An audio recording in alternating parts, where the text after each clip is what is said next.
Apakah benar tauhid dibagi menjadi 3? Tauhid jangan dibagi. Tauhid jangan dibagi. Tauhid itu artinya mengesahkan Allah Subhanahu wa taala. Jadi zaman Nabi tidak perlu dibagi-bagi ya. Kenapa ada orang sekarang membagi tauhid? Sebenarnya untuk menyatukan kembali tauhid. Kenapa? Karena di sebagian juz dari tauhid ternyata ada penyimpangan.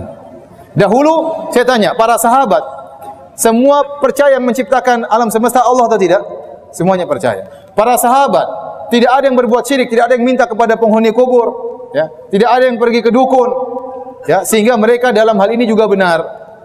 Dan para sahabat semuanya mengatakan yang tahu ilmu gaib hanyalah Allah Subhanahu wa taala.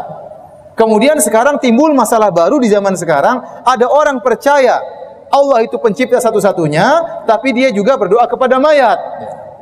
Nah, ini jadi bingung. Sehingga akhirnya timbul pembagian untuk menjelaskan. Dalam sisi Allah Maha Pencipta kamu sudah benar. Tapi dalam sisi kamu meminta kepada penghuni kubur kamu salah. Nah, salahmu itu namanya tauhid uluhiyah dalam hal ini. Adapun meyakini Allah mencipta itu sudah benar. Ini disebut dengan istilah tauhid rububiyah. Maka saya katakan asalnya tauhid tidak perlu dibagi. Pembagian itu datang bukan dalam untuk memecah-mecah tauhid, tapi dalam rangka menjelaskan yang keliru. Masalah tauhid kan ada nggak, dibagi 3, tauhid dibagi 3 juga. Untuk RT ada nggak? Nggak ada, Ustaz. Nggak ada? Nggak ada. Kalau kata Tole nggak ada, bener nggak ada secara nas. Nggak ada nas mengatakan begini, tauhid terbagi menjadi 3. Nggak ada emang. Iya kan nggak ada, Ustaz ya? Nggak ada. Iya. Loh kan nggak ada kan deh. Tapi ada tapinya. Tapi para ulama meneliti macam-macam tauhid yang ada dalam Al-Quran. Ternyata mereka mendapati macam-macam tauhid yang ada dalam Al-Quran itu tidak lepas dari 3. Ini disebut dalam ilmu usul fikih dalil istiqra namanya. Istiqra itu artinya penelitian. Kalau secara nas misalnya tauhid terbagi menjadi 3 nggak ada. Tapi secara penelitian kita dapati dalam Al-Quran ternyata tidak lepas dari 3. Contoh, Allah berfirman, alhamdulillah, segala puji bagi Allah. Itu tauhid apa? Uluhiyah. Rabbil alamin, tauhid apa? Rububiyah. Ar-Rahmanir Rahim, asma wa sifat. Maliki yaumiddin, rububiyah. Iyyaka na'budu wa iyyaka nasta'in, uluhiyah. Ihdinas siratal mustaqim, uluhiyah, karena permintaan. Demikian pula dalam Al-Quran tidak lepas dari 3 macam ini. Tauhid rububiyah, uluhiyah, dan asma wa sifat. Dan ini sudah ada dari semenjak zaman salaf terdahulu. Ibnu Mandah yang dalam kitab Tauhid juga membagi tauhid menjadi 3 juga. Maka dari itu kalau ada orang berkata nggak ada dalilnya, kita katakan dalil secara apa dulu nih? Nggak ada ya? Secara nas atau secara istiqra. Pembagian uluhiyah rububiyah asma wa sifat bukan dari Nabi, bukan dari ulama sahabat, bukan dari tabi'in, bukan dari tabi'in, tapi dari orang yang hidup di abad ke-8, seorang syekh namanya Ibnu Taimiyah yang wafat tahun 728 Hijriah, abad ke-8. Jadi pembagian ini bukan dari Nabi. Dia tidak sepakat dengan Imam Asy'ari, Imam Ahli Sunnah, yang membagi beda dengan pembagian dia. Jadi itu cuma metode. Tapi metode itu ada kelemahannya ya. Dan mohon maaf, sekarang tauhid yang 3 uluhiyah rububiyah sifat ini disebut tauhid salaf, tapi ternyata isinya meyakini Allah bertempat. Oleh karena itu, kalau saya menyebut uluhiyah rububiyah sifat, bukan yang itu yang saya maksud, bukan yang versi Ibnu Taimiyah.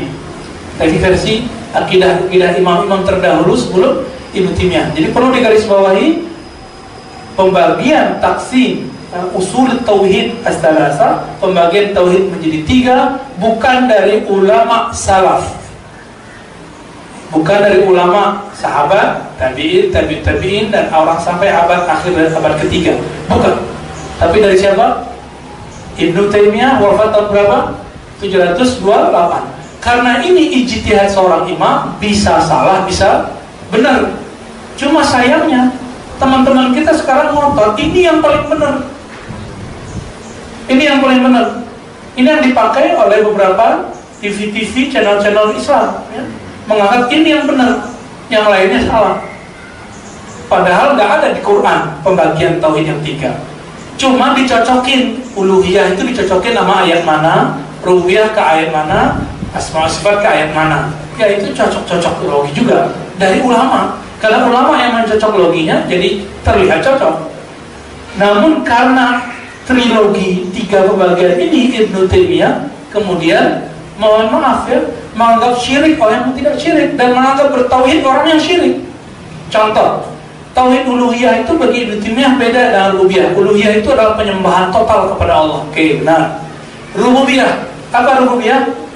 Tauhid Allah sebagai pencipta, pengurus alam semesta. Bagi Ibnu Taimiyah rahimahullah, semoga Allah merahmatinya, walaupun saya berbeda dengan beliau, kita harus tetap mendoakannya.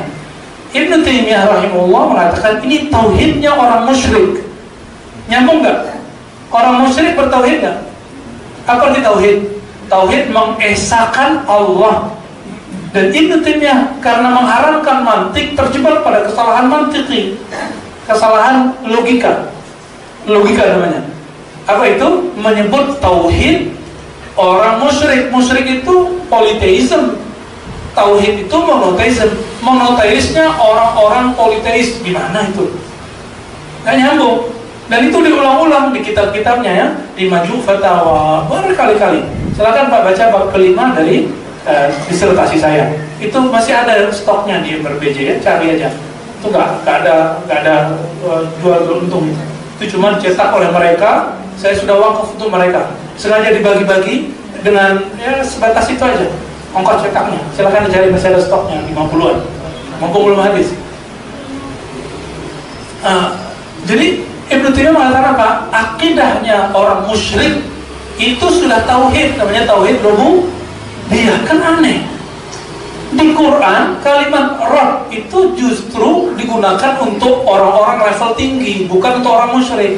Contoh surat Al-Ahqaf, innal ladzina qalu rabbuna Allah tsumma istaqamu fala khaufun 'alaihim wa la hum yahzanun. Sesungguhnya orang-orang yang mengatakan Rabb kami Allah, bertauhid rububiyah, lalu istiqamah, maka tidak ada khauf, ketakutan dan hazan ya? Tidak ada kesedihan di kalbunya. Berarti tauhid rububiyah itu beda dengan yang dijelaskan oleh Syekh Ibnu Taimiyah rahimahullah. Yang pas itu yang mana? Bahwa tauhid rububiyah dan uluhiyah tidak terpisahkan. Ini Ahlussunnah, Imam Asy'ari dan Maturidi. Jadi bagi kita uluhiyah dan uluhiyah nggak dipisah-pisah. Orang yang meyakini la ilaha illallah, tiada yang disembah kecuali Allah, dia otomatis mengatakan la rabba illallah, tiada yang mencipta kecuali Allah ya. Begitu Pak. Nah hari ini banyak kajian tauhid isinya begitu. Dan tolong diingat, ini bukan ajaran salaf ya. Itu buatan orang setelah salaf yang kemudian dicocokkan dengan banyak ayat ya. Nah, tolong di-clearkan di situ. Gitu, Pak. Pembagian tauhid dengan istilah tauhid rububiyah, tauhid uluhiyah, tauhid asma dan sifat itu tidak banyak dikenal oleh para ulama-ulama ahli sunnati wal jamaati. Apalagi dengan pemahaman yang sangat jauh dari pemahaman ahli sunnati wal jamaati. Masalah tauhid uluhiyah rububiyah maka ini sering sangat masyhur. Kita meyakini bahwasanya meyakini tauhid uluhiyah dan tauhid rububiyah. Terlepas asma sifat ntar dulu. Asma sifat kita meyakini Allah punya sifat-sifat yang harus kita yakini dalam Al-Qur'an. Cuman permasalahannya adalah mengadakan taksim pembagian 3 ini ada maksud. Karena bagaimana maksudnya dijelaskan di saat mereka mensyarahi ini untuk mengkafirkan orang lain. Sehingga di saat mereka berusaha mengkafirkan orang lain, mereka harus memisah antara tauhid uluhiyah rububiyah. Yang perlu kita yakini, tauhid uluhiyah tidak bisa dipisahkan dengan tauhid rububiyah. Dan mereka memisah antara tauhid uluhiyah dengan tauhid rububiyah.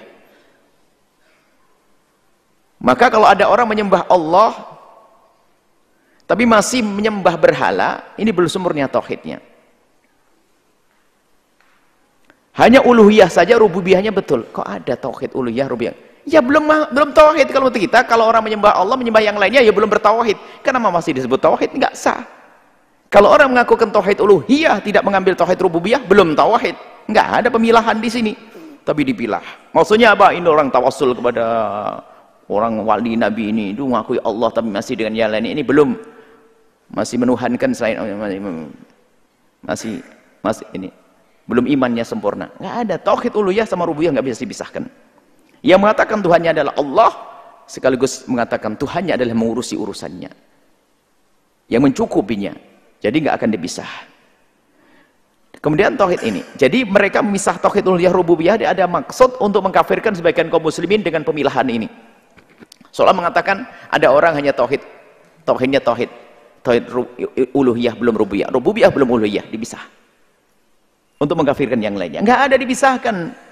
Yang orang tauhidnya uluhiyah saja kalau belum rububiyah ya belum tauhid, belum iman, kok dipilah-pilah. Sama dalam akidah kita masalah wahdaniyat.